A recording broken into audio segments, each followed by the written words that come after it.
vamos a ver. Yo, como les decía el otro día, la idea era empezar hoy la segunda unidad, que tal cual les adelantaba el jueves, la segunda unidad es ya empezar o se supone entrar a recorrer el camino que tiene que ver con trabajar con categorías que son utilizadas de manera recurrente y que forman parte de lo que es podríamos decir, el reservorio conceptual de la ciencia política, ¿no? Si bien muchas de ellas las comparte con otras disciplinas que uno puede ubicar dentro del campo de la ciencia social, digamos, ¿no? Y hoy, bueno, vamos acá a empezar con un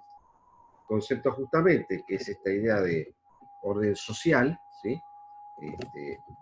Que es una categoría así, si uno la piensa en estos términos, con un nivel, yo les diría, bastante elevado de abstracción, de la cual después uno podrá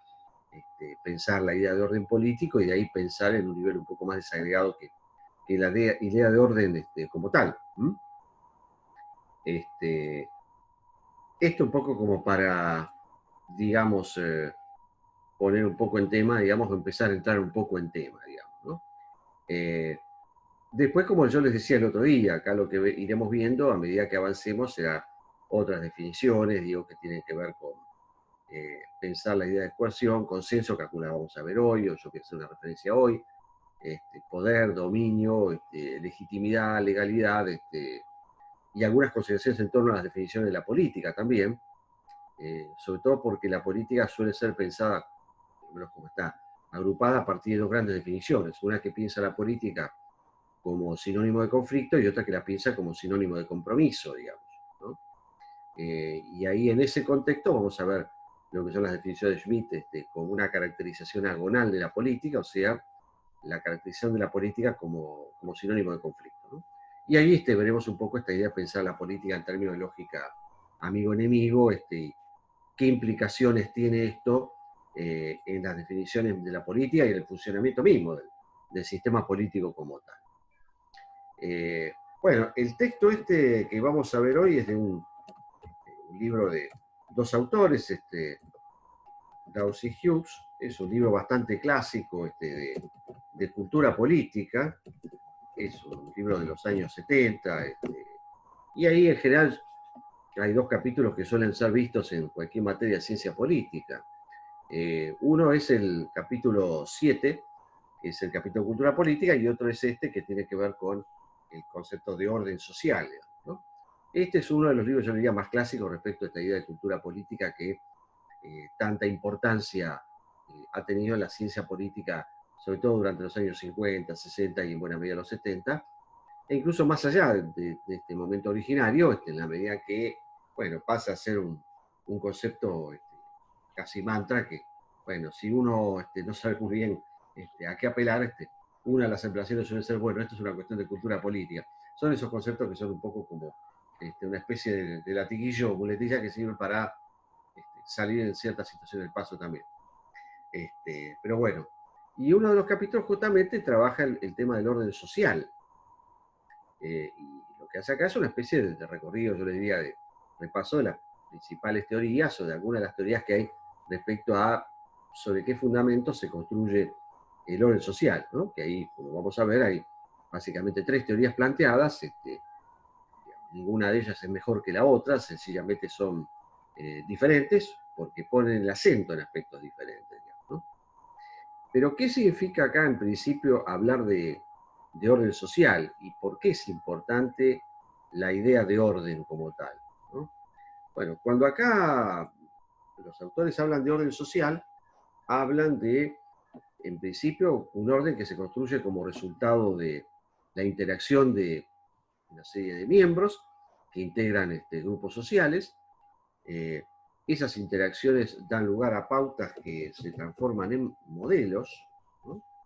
Si el resultado de esa interacción social supone establecer pautas de interacción y comportamiento que se transforman en modelos, y esto en definitiva quiere decir que las interacciones son, podemos decir, relativamente estables en el tiempo, y que la forma que adoptan es, por lo menos, si no es previsible, es relativamente previsible o razonablemente previsible, ¿no? Es decir, acá lo que aparece es esta idea de orden, ¿no? Y que, bueno, el establecimiento de un orden supone que hay ciertos patrones de funcionamiento que operan como modelos de comportamiento social, que los mismos gozan de, podríamos decir, estabilidad en el tiempo y gozan de previsibilidad en el tiempo como tal también, ¿no? Bueno, esto es yo les diría una definición que está en un nivel, yo les diría, bastante elevado en términos de abstracción, ¿no? Si uno quiere intentar o tratar de intentar bajar un poco esto a cómo funciona cualquier sociedad, se trata en definitiva la idea de que, bueno, la sociedad funciona sobre los intercambios o las relaciones que establecen los individuos y los grupos sociales que esos individuos integran como tal, si uno parte de una premisa más bien individualista de la sociedad, y que el resultado de esa interacción entre esos individuos y esos grupos es elaborar una serie de patrones y pautas de comportamiento que son tomadas como referencia, y que esa referencia, bueno, adopta un nivel de estabilidad y previsibilidad en el tiempo en la medida en que todos se reconocen todos las reconocen como tal y todos tienen algún grado de aceptación o por lo menos tolerancia a esas pautas de comportamiento que definen esas relaciones sociales, ¿no? ¿Por qué es tan importante la cuestión del orden, ¿no? Porque acá aparece el tema del orden como un tema que yo les diría que, más allá de este texto, está planteado de manera permanente en las ciencias sociales, digamos, ¿no? Bueno, obviamente que el tema del orden aparece asociado, o la importancia, mejor dicho, del problema del orden, aparece asociado a su contraparte, al tema del desorden, ¿no? Y al tema del conflicto también, ¿no es cierto? El orden, el conflicto, ¿no es cierto? Por eso, y el conflicto además en diferentes contextos y en diferentes situaciones históricas, ¿no? Por eso, cuando ustedes recorran toda la larguísima tradición de investigación en las ciencias sociales, las diferentes disciplinas,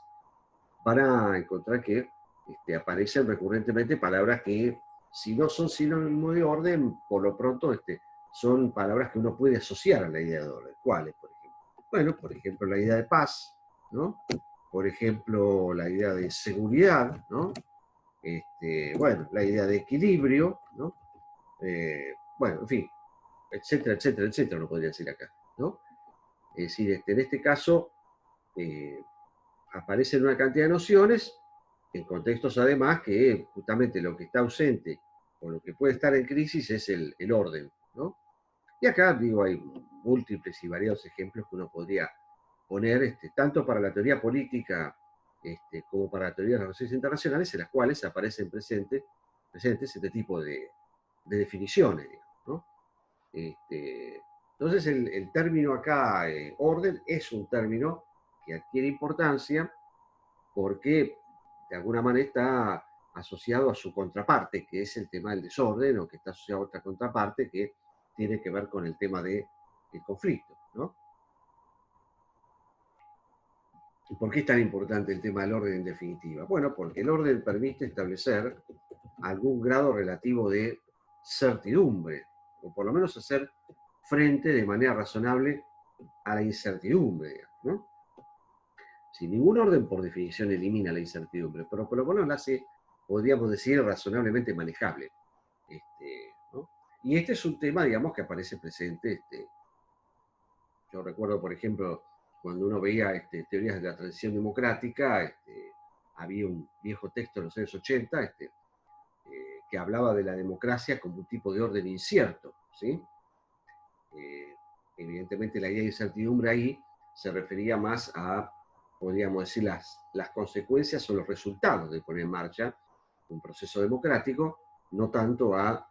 las reglas de inicio de ese proceso, digamos, ¿no? Pero bueno, ahí tenían una idea que es posible pensar la democracia también como un orden incierto en la medida en que la puesta en marcha de un proceso democrático no asegura per se un resultado que tenga un final o una estación final que podríamos llamar la consolidación de la democracia, ¿no? Y de hecho la experiencia posterior muestra que esto evidentemente fue así, dado que hemos tenido diferentes alternativas, ¿no? En algunos casos de consolidación, en otros como de retrocesos, en otros de estancamiento, y bueno, ahí, bueno, el derrotero y las trayectorias han sido muy variadas, ¿no? Y eso, bueno, marca un poco, permite dar cuenta de esta idea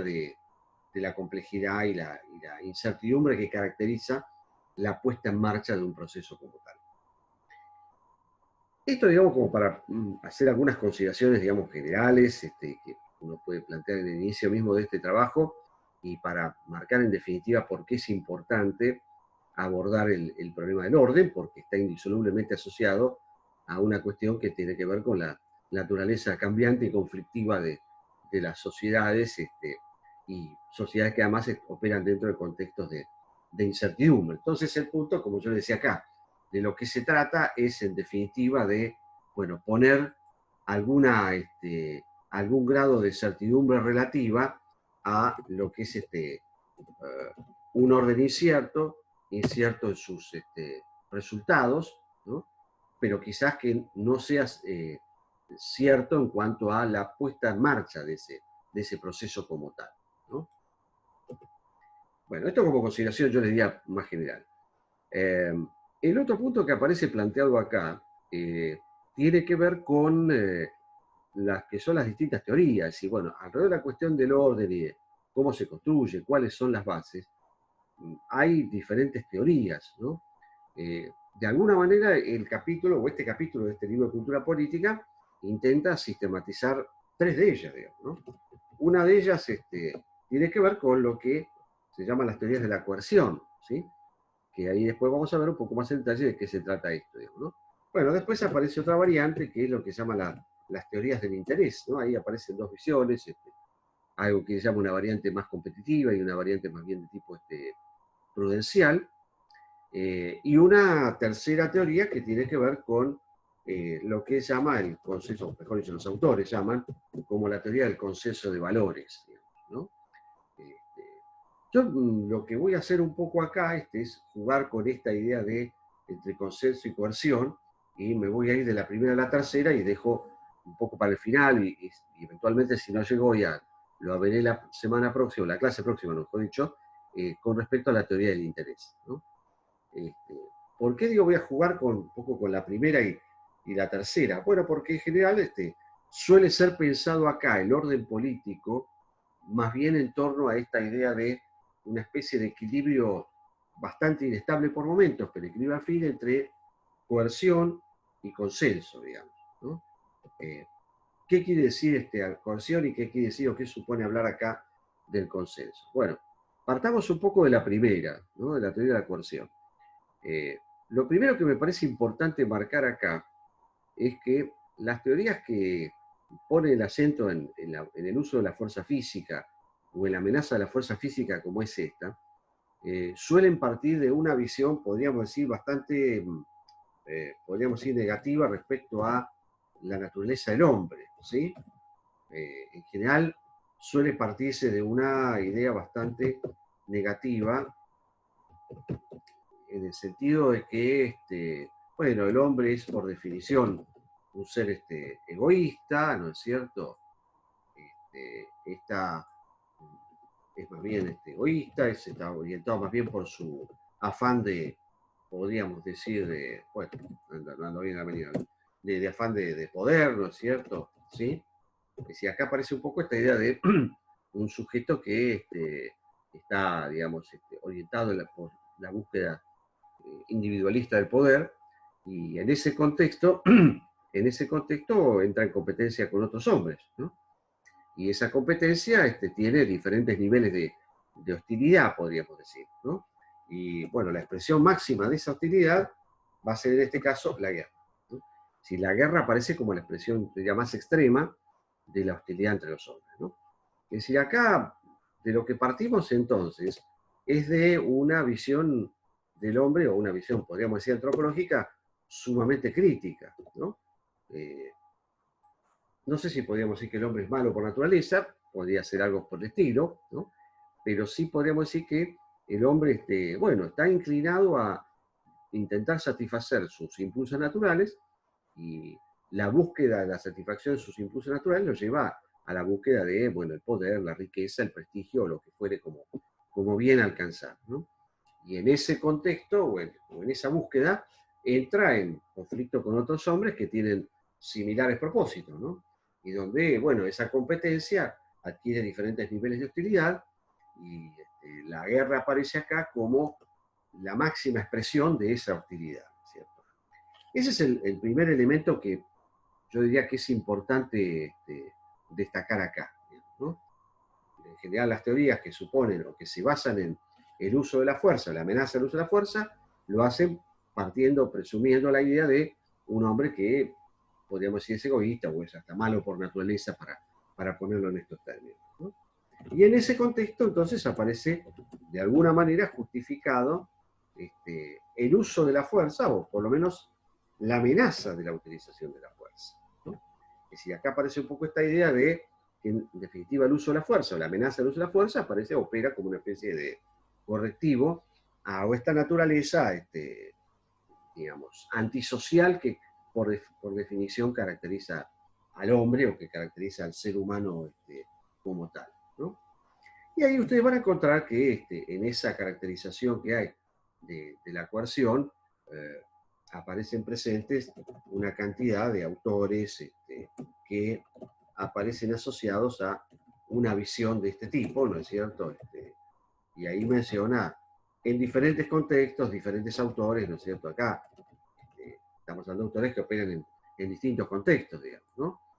Y donde los autores los ponen como ejemplos a partir de los cuales la teoría política clásica uno puede apoyarse en una visión de este tipo, digamos, ¿no? Bueno, Maquiavelo, por ejemplo, en un texto muy clásico, que es el texto del Príncipe, un texto escrito en las primeras décadas del siglo XVI, justamente hablaba de el hecho de que, bueno, el príncipe para poder administrar una ciudad tenía que tener dos grandes condiciones, digamos, ¿no? La astucia del zorro y la fuerza del león, ¿no? Y con la metáfora de la fuerza del león, lo que aludía un poco Maquiavelo acá, la idea es que, bueno, de ser necesario el hombre tenía que hacer uso de la fuerza y hacerlo como lo podía hacer un animal para establecer el orden, digamos, ¿no? Bueno, Maquiavelo yo les diría que aparece acá como uno de los primeros, digamos, teóricos del Estado, ¿sí? Lo hace en un contexto además muy particular, porque lo hace en un contexto además de una Italia fragmentada, que lo seguirá así durante unos cuantos siglos, ¿no? Y donde, bueno, en ese libro él plantea una serie de consejos para un futuro jefe de un Estado italiano y sobre qué bases ese Estado podía construir ese Estado nacional, digamos, ¿no? Bueno, ahí, entre otras cosas, el tema central que aparece tiene que ver con el tema del consenso y también con el tema del uso de la coerción, y en distintos pasajes del libro aparece la apelación permanente al uso de la fuerza o a la amenaza del uso de la fuerza, ¿no? Hay la famosa frase que no es la del fin justifica los medios, que no está en el libro de Maquiavelo, pero sí aquella de que, bueno, un príncipe puede ser temido, puede ser amado, bueno, entre las opciones es preferible que sea temido antes que amado, digamos, ¿no? Si no hay muchas opciones, es preferible que su poder, aunque sea, se base en el temor más que en el amor, digamos, para decirlo de esta manera, ¿no? Bueno, el texto, digamos, también parte de una idea casi antisocial de los hombres, en un contexto además de una política fragmentada y un orden político fragmentado, y donde, bueno, en una primera instancia, la construcción del orden se basa fundamentalmente en la fuerza física para poder, de alguna manera, domesticar las pasiones naturales de los hombres y la búsqueda natural de los hombres hacia el poder como tal, ¿no? Cuando ustedes avanzan un poco más en el tiempo, Hobbes, Hobbes es un teórico que desarrolla su famoso libro El Leviatán, allá por el mediados del siglo XVII, 1651, para ser un poco más estricto. Y bueno, él parte de una idea que es la de que en realidad el hombre, por definición, es un hombre egoísta, ¿no? Bueno, ahí en Hobbes aparece un poco esa famosa frase de el hombre es el lobo del hombre, ¿sí? Lo que sí, por favor les digo, no pongan en un parcial que Hobbes es el teórico del hombre lobo, que es otra cosa, ¿no? Sí, lo que él planteaba un poco esta idea de que, bueno, en realidad, en esa búsqueda insaciable de poder, el hombre termina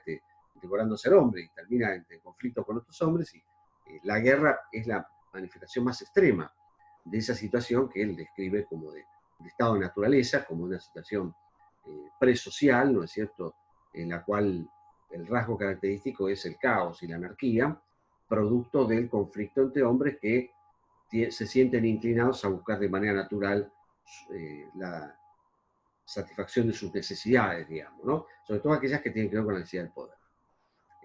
Bueno, ahí después Hobbes elabora toda su construcción respecto a la idea de un contrato social que presupone la idea de individuos que de alguna manera renuncian a hacer uso de la violencia que ejercen en forma privada y que delegan en una organización externa a ellos, que Hobbes usa el término sociedad política, que para nuestros términos es el Estado de lo que él habla, y bueno, de alguna manera esa renuncia a esa prerrogativa del uso de la violencia por parte de los particulares, Hobbes la considera como que es una renuncia irrevocable, ¿no es cierto? Y hay una delegación de prerrogativas que tienen que ver, entre otras, con el uso de la violencia, que es una prerrogativa, digamos, que no es revocable, ¿no? Es decir, no hay posibilidad de derecho de rebelión en este caso, como plantearán otros autores, ¿no? Entonces ahí aparece un poco la idea de una institución estatal, por eso usa la figura del Leviatán, esa idea del monstruo bíblico, ¿no? En la medida que, bueno, el Estado tiene, entre otras cosas, como función garantizar la seguridad personal, individual, frente a otros hombres y frente a otros individuos también. Y esto lo hace, bueno, en la medida en que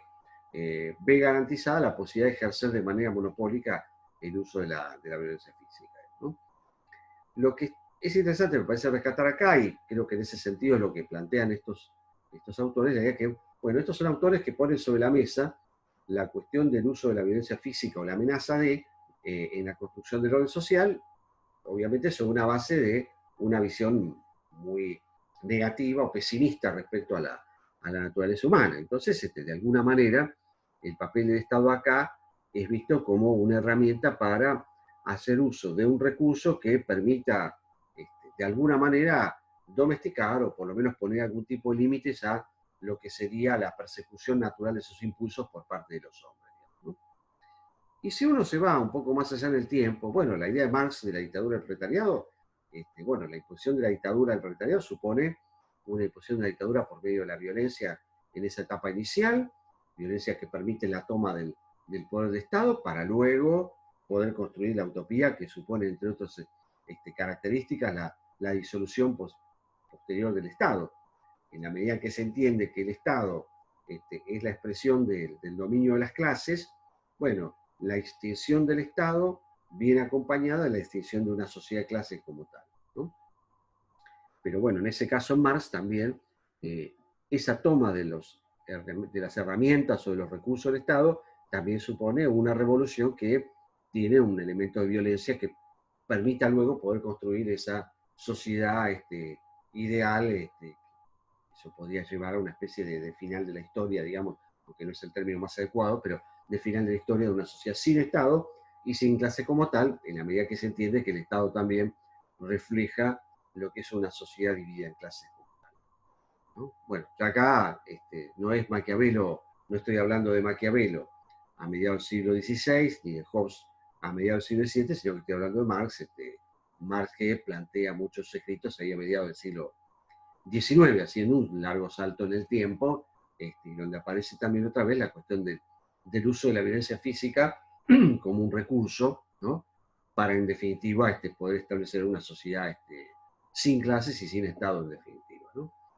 Bueno, también ahí ustedes van a ver que hace la mención de Freud, ¿no? Freud lo hace desde otro lugar, y no es cierto, ahí aparece en Freud la idea de esa especie de tensión, ¿no es cierto?, presente en la naturaleza humana, ¿no? Y que él lo describe muy bien en esa elaboración metafórica de esa especie de tipología o de clasificación de la psique humana en tres, digamos, zonas, ¿no es cierto?, lo que es la zona del consciente, o lo que él llama el ello, ¿no? El yo y el superyo, digamos, ¿no? De alguna manera eso que él llama el superyo tiene que ver con lo que podríamos llamar cierta idea de la conciencia, ¿no es cierto?, y que tiene que ver con la manifestación de lo inconsciente, ¿no es cierto? El ello tiene más que ver con la manifestación consciente de los actos, y bueno, ahí aparece un poco la idea de yo como una especie de mediador entre la conciencia, esa conciencia moral, y el ello y el ello consciente como tal, ¿no? Eh, a ver, Freud es un autor que escribe a principios del siglo XX, en una etapa muy victoriana, podríamos decir, la sociedad, si uno asocia esta noción victoriana de una época de gran represión sexual, y donde, en este caso, él asocia la idea de los impulsos de los hombres más con, asociado al tema de la necesidad del impulso, satisfacción del impulso sexual, ¿sí? Y donde, bueno, lo que plantea es un poco la idea de, bueno, una especie de estructura psicológica del hombre que está enfrascada en medio de un conflicto entre, bueno, su natural inclinación a satisfacer sus impulsos naturales, valga la redundancia, que tienen que ver con lo que es la pulsión sexual, y bueno, el hecho de que el hombre funciona como tal en un esquema que establece una serie de restricciones, ¿no es cierto? Y bueno, el resultado de ello tiene que ver con su análisis respecto a lo que son los comportamientos que él asocia con términos como neurosis, psicosis y demás, ¿no? Pero bueno, ahí en el caso de Freud también aparece una cuestión que no tiene tanto que ver con el tema del poder, el sentido del poder político, sino con la satisfacción o la búsqueda natural del placer, digamos, ¿no? En un contexto de una sociedad que impone una cantidad de restricciones a esa búsqueda natural del placer por parte del hombre, dicho el hombre en términos muy genéricos, digamos, ¿no? Eh, en definitiva, digo, lo que hace un poco toda esta visión es apoyarse en autores muy clásicos para respaldar un poco lo que es esa idea de que en realidad cuando uno piensa en el orden social o cuando uno piensa en la sociedad como tal, bueno, la sociedad en definitiva termina siendo el resultado del empleo, de la amenaza de emplear el poder, ¿sí? Y de esa manera, a través de ese uso, de ese empleo del poder o de la amenaza de la utilización del poder, se puede garantizar la conformidad o se puede garantizar la obediencia de otros hombres, ¿no? Este es un poco, en definitiva, el objetivo último que supone la utilización de un recurso como es el de la violencia física, digamos, ¿sí? Eh, el otro elemento importante a marcar acá es que estamos frente a la utilización de un recurso que se da de manera desigual, es decir, en este sentido, bueno, hay una especie yo diría, distribución desigual, podríamos decir, de los recursos, en la medida en que, bueno, no todos los actores en la sociedad tienen la capacidad de ejercer esa relación de poder. Y ahí es donde él hace toda una referencia y una distinción, o ellos hacen una referencia, en el sentido de que, digamos, no todos los actores obtienen el acceso a este tipo de recursos, ¿no? Y ahí él hace como una especie de teoría derivada y habla de la teoría de las élites como una especie de teoría derivada de la teoría de la coerción, en el sentido de que, bueno, la élite supone este, un, una parte del cuerpo social que tiene una serie de recursos preferenciales que no tiene la otra parte de la sociedad, que él lo pone genéricamente en esta definición de no élite, ¿no? Y que, entre otras cosas, esto supone el acceso a recursos estratégicos que tienen que ver, entre otras cosas, con el uso de la violencia física o la posibilidad de hacer uso de la violencia física como tal para garantizar la conformidad, la obediencia y, en definitiva, algún tipo de lealtad a un cierto orden de cosas, ¿no? Si acá lo que aparece planteado entonces es la idea que el uso de la violencia física no es que es un uso extendido a todos los hombres como tal, sino que está, como otros recursos sociales, distribuido de manera desigual, y que esa desigual distribución de recursos sociales, uno de ellos es justamente el uso de la violencia física, marca esa especie de frontera entre las élites, ¿no? y aquello que serían las no élites, digamos, ¿no? O aquello que formaría parte de la no élite como tal, ¿no? De todas maneras, y esto aparece planteado en buena medida a lo largo del trabajo, se marca un elemento importante que es que en realidad, bueno, la obediencia no solamente se va a fundar en definitiva en la amenaza o en el uso efectivo de la fuerza física, sino en bueno, que aparece desde la élite algo que podríamos llamar una especie de liderazgo moralmente justificado, ¿no? Esto, digamos, tiene una larguísima historia en la teoría política contemporánea, ¿no es cierto? Bueno, ese liderazgo moralmente justificado supone que se le obedece a él porque hay algún tipo de adhesión de carácter, llamémosle, ideológica o simbólica como tal, ¿no? A ver, lo que está queriendo decir un poco acá el autor es que, bueno, el recurso principal, digamos, sobre el cual se respalda el orden social, es el de la fuerza física o la amenaza de la fuerza física. Pero no necesariamente es el recurso, siendo el recurso principal, es el recurso excluyente, ¿no? Lo que aparece planteado acá es justamente la idea que, bueno, la obediencia no solo se garantiza por la utilización de la fuerza o la amenaza de la utilización de la violencia, sino en el hecho de que, bueno, quienes forman parte de una élite política, social, intelectual, económica o lo que fuere, buscan lograr algún tipo de podríamos decir, adhesión o apoyo desde el punto de vista ideológico y simbólico. ¿Y esto cómo pueden llegar a lograrlo? Bueno, en la medida en que desarrollan una determinada visión de la sociedad y que esa visión de la sociedad